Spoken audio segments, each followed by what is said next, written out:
पण मानसी तू स्ट्रॉंग कशी राहतेस? स्ट्रॉंग आणि खुश दोन्हीबद्दल सांग. मी ॲक्च्युली याच्यासाठी 2 वर्ष घेतली खरं तर. कारण जेव्हा मी तुला जसं म्हटलं मधल्या काळात माझ्या आयुष्यात काही अनफॉर्च्युनेट इव्हेंट घडले. मला लिटरली आपण म्हणतो ना आभाळ कोसळणं ही जी म्हण आहे किंवा पायाखालची जमीन सरकणं हे काय असतं, हे मी लिटरली अनुभवलंय. आणि मला असं तेव्हा खरंच वाटायचं की संपलंय आयुष्य आता ह्याच्यात पुढे आयुष्यात कधीच आपल्या काही एक आहे दिलंय म्हणून आपण जगणार आहोत, ह्याच्या पुढे आयुष्यात काही घडणार नाही आपल्या, असं ह्या स्टेजला मी खरंच आले होते तेव्हा. पण हळूहळू माझ्या असं लक्षात आलं की माझी ही जी मेंटॅलिटी होत चालली आहे ह्याचा फरक माझ्या मुलीवर होतोय. आणि तिथे माझे खाडकन डोळे उघडले की तिला तर काही माहीतच नाही, तिला कळलंही नाहीये की काय लॉस झालाय तिच्या आयुष्यात, एवढी ती लहान होती तेव्हा. शी वॉज जस्ट 2 or 2.5 समथिंग. हां, आणि मग मी सतत डिप्रेस, सतत रडणं ह्याच्यामुळे ना तिची मेंटॅलिटी हळूहळू बदलत चाललेली, ती क्रँकी होत चाललेली. तिला कळायचं नाही हाऊ टू एक्सप्रेस, मी कोणाकडे एक्सप्रेस करू, आईच आधी अशी सतत रडते तर मी काय करायचं, आणि तिचं ते समजण्याचं वयही नव्हतं. तेव्हा मला लक्षात आलं की मला असं गळून चालणार नाहीये, मला काहीही करून स्ट्रॉंग उभं राहायला हवंय, कारण ती माझ्याकडे बघून उभी राहणार आहे तिच्या आयुष्यात.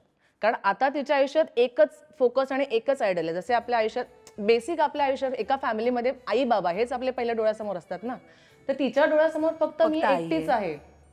आणि मीच जर सतत अशी राहिले तर यू नेव्हर नो तिची डेव्हलपमेंट कशी होईल पुढे, आणि ते मला अजिबात अफेक्ट होऊ द्यायचं नव्हतं. सो मला असं वाटलं की ठीक आहे. आणि असंही मला मुळातच आहे ना आपलं दुःख फार लोकांकडे एक्सप्रेस करत बसायला, त्याच्यावरनं sympathy, I hate sympathy.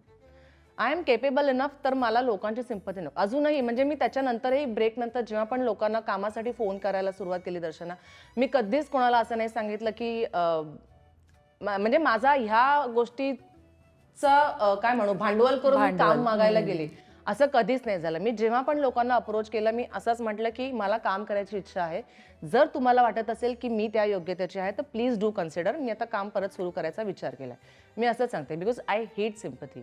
So मला असं नकोय की तिच्याही आयुष्यात पुढे तिने ह्याच नोटवर तिची मानसिक जडणघडण अशी व्हावी. त्याच्यामुळे आणि असंही नाही झालं की म्हणून मी काय म्हणू खूप फेक वागायला लागले, असंही नाही. माझ्यात आतूनच आलं ते की आता बास, आपलं दुःख आहे तो एक कप्पा आहे, आणि त्याच्यावर ना अगं लोक जज पण करतात की अरे हिला काही पडतच नाही, ही नॉर्मलच वागते. तर माझ्या आत काय चाललंय ना हे मला माहिती. बरोबर आहे, 100%. आणि हे प्रत्येकाला सांगायला आणि जस्टिफाय करायला मी बांधील नाही.